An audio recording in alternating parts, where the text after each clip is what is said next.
Graham Potter is not personally disliked by any of his players. There are, however, some doubts over whether longer term he is capable of tactically competing with Pep Guardiola or Jurgen Klopp as Tuchel did. This is a damning news report to come out surrounding the situation that faces Chelsea right now.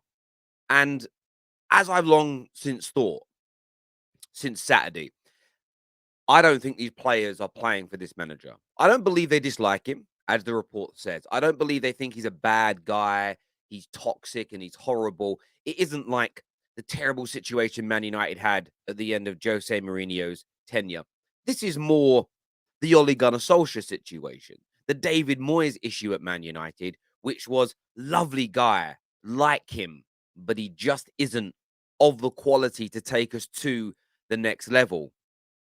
So what should Chelsea fans demand here? Idealistically, you want the players to drop this agenda, listen to the manager, give 110% and turn things round. And in my lifetime and in my experiences, when you have members of staff, whether they're football players, whether they work in a bank, whether they work in a bakery, teachers, it doesn't really matter. If they're not 100% bought into the ideas, if they're not 100% bought into their leader, the person who is going to orchestrate and captain them and take them forward, you're on the road to ruin. So the board have got to do one of two things. Find a way of convincing these players that Potter is the right person, or you move on from him now. But you ensure you draw a line and say, this is the very last time you get a say over who the manager is going to be. You're the ones to go next. The problem that they have as a board, though, is they've given out 6, 7, 8-year contracts. It's almost impossible to get rid of these players right now. So what do? Chelsea fans themselves are angry. A lot want Graham Potter gone. Just take a look at this clip. Take a look at this clip at how angry Chelsea fans are right now. Just take a little listen to this. Absolute wuss. This is You're a wuss, bruv. You're a wuss, bruv. Guys, anyone want to talk I'll about fucking show you resetting? my face, bruv. Yeah, there you my face, bruv. Yeah, there you go, you fucking prick. Don't fucking come like that at me, son, yeah? Don't you fucking ever talk to me like that, bruv. Bring it. You fucking rat. Yeah, I'm a rat. You fucking rat, bruv. Yeah, you're a fucking piece. You're a rat. Wow, mental. Obviously, I know a lot of those guys on there. Yeah, obviously, Carefree Lewis is there. Man like Winter Surfer is there. You got Fatur who's there. You got Johnny Minerals there. Chelsea fans are in a mess right now. And I bring this up because you can always tell how bad a situation a club is in by how angry the fan base is, in my opinion. It's a great indicator. It's a brilliant barometer. Chelsea fans are fuming right now. The players are performing badly. The manager looks out of his depth. And they have an ownership that I think they want to get behind. And I think they've done some really good things. But there is just this element, there is just this overarching feeling of pending doom. And I just don't think you can get yourself away from this. I just don't think you can. I personally, I've seen a lot of people defending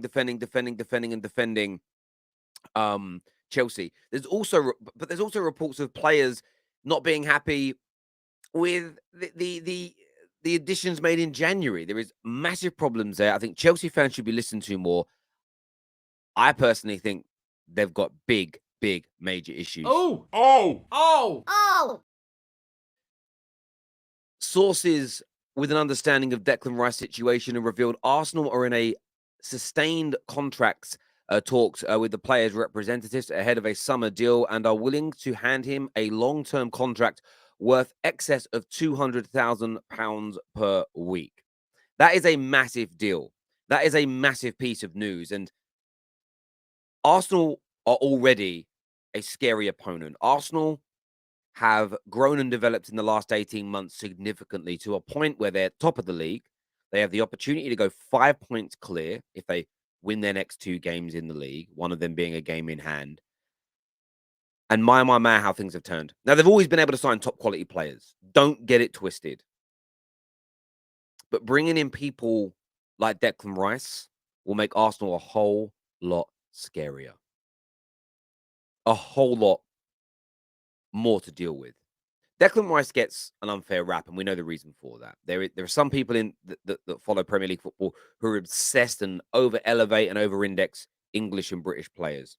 And then you get the opposite end of the spectrum where they completely play down and rip into and kind of denigrate on English players just to try and create some weird counterbalance. Both those groups of people are proper weirdos, and you should stop following all of them. Bad people, bad blood, bad intentions, move on.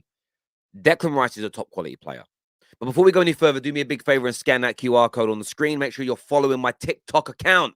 Lots of exclusive content coming your way on that soon. We're going to start releasing that content when we hit 10,000 followers. So get yourself following over there. I think we're on about 7,500, 8,000 now. So get yourself across to it.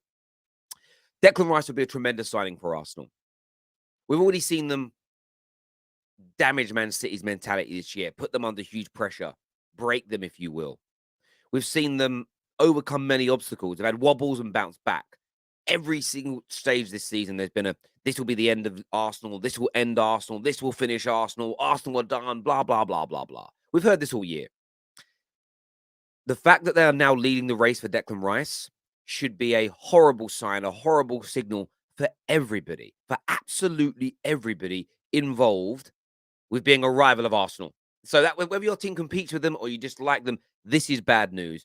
And it's hugely positive for Gooners. Declan Rice is one of the best midfielders in the Prem. And in my opinion, one of the best in Europe. And he will prove that when he moves to a big club. And Arsenal, I think, will be massive for him. The fact that he can play both Xhaka's role and Thomas Partey's role will be huge for Arsenal as well. He's got the athleticism. He's got the power. He's got the passing ability. And he's still not that old. But he comes in at a great age profile for Arsenal as well. I understand there has been this sort of, the youngest team sort of badge to sort of celebrate. I understand that. But to continue to win, you need to add some experience there as well. 24 years of age, but he's been playing for so long now. And I think he's up for the challenge. I think he's up for the pressure that comes with being an Arsenal player.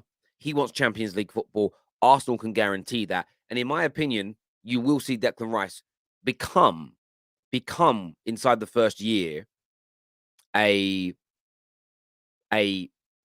starter for Arsenal. And the fact that the reports are claiming that he's already agreed terms, there are some reports out here that I've seen today from a number of outlets that he has already agreed terms. This is huge news for Arsenal. They should be absolutely buzzing because, again, as I say, they've just got scarier. If you were a referee, would you give Guardiola's goal as a foul on Ruben Dias or not? I didn't see it. He's bitter. He's angry. He got it wrong again. You know, Guardiola gets it wrong again in a Champions League game. They may not be out, but they got it wrong again. And I'm glad to see him not. I'm glad to see him not moaning about it being a foul. But you can tell by that nonchalant, I didn't see it. He's essentially protecting himself from any kind of banning that he can get from UEFA for calling them out. He thinks it's a foul, but it wasn't. He probably thinks it was a penalty as well. We've got Jason Cundy here saying something similar. We're going to build into this penalty as a moment as well. The desperation's getting embarrassing now from City fans. Take a listen to this. Towards the end of the game, Man City, how they've not had a penalty is unbelievable. Watching one of the monitors up there, that he punches the ball. Yeah, how is that not given? They can't look at it, Jay. They did look at it, and there's a replay angle that's been shown that clearly, I can't show you the video because we'll get taken down for copyright, but it doesn't even hit his hands or the arm that everyone thinks. The ball hits his shoulder. The ball didn't even hit the man's hand. It didn't even hit the hand. It didn't do it. And I think that's been my problem here for a while now when it comes to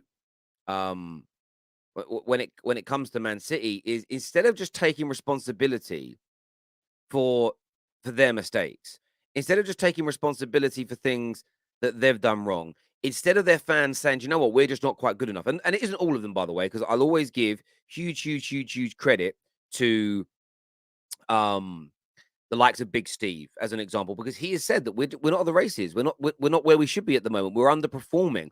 We're not doing what we want to be. But focusing on refereeing decisions, again, I said this about Arsenal last week, and I absolutely and fundamentally meant it at the time, and I still mean it again now. I absolutely do. That when you become a victim, you lose. When you become a victim, you lose. It's always been that way, and it will always be that way. Now, look, I want to try and show this to you. I'm not going to play the video in full motion because I want to get the close up. Watch this here. I'm going to show you this here. Watch this hit the guy's arm.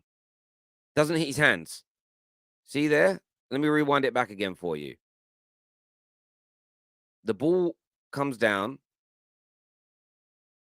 Doesn't hit his hand at any point. It hits his arm.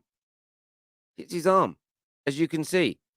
Hits the arm on the side, on the shirt line. Not handball.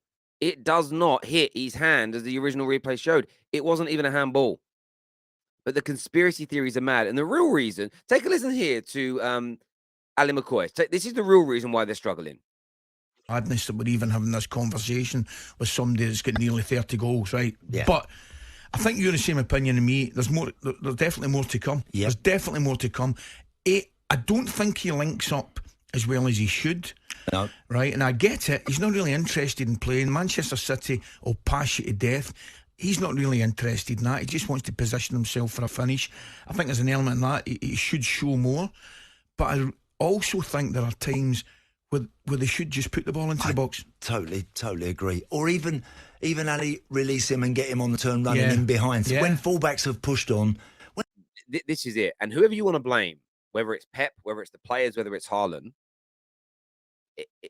I think they're all to a degree culpable. All culpable. But this has been City's issue. And teams are now learning how to nullify Haaland, how to wind him up, to show him on the inside or the outside. They're watching and studying his runs more. So they go, okay, well, if we put a runner with him, or if we leave him alone in this area, or if we force him onto his left, or we push him out wide. And I'm just spitballing here, but that's what they're going to do. They very rarely find him early unless KDB's on the pitch. And if you cut out the passing lanes for KDB to Haaland, there's very little threat elsewhere. They're still a brilliant team, and they're still going to be in the title race. They can still win the Champions League, but there's something up with them. And I think focusing on elements of refereeing and VAR, that victimhood mentality is also going to push you backwards. Focus on yourselves, put pressure on your team to improve, and open up your eyes and admit the truth. The fact is, Arsenal have broken you this year. You haven't been able to bounce back and respond.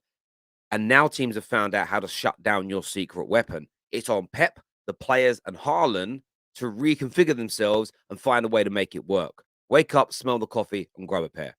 Viewers, thank you very much for tuning in. Smash the like and the share button. Subscribe to the Football Terrace. Until next time, take care. Goodbye. God bless. And I'll see you soon.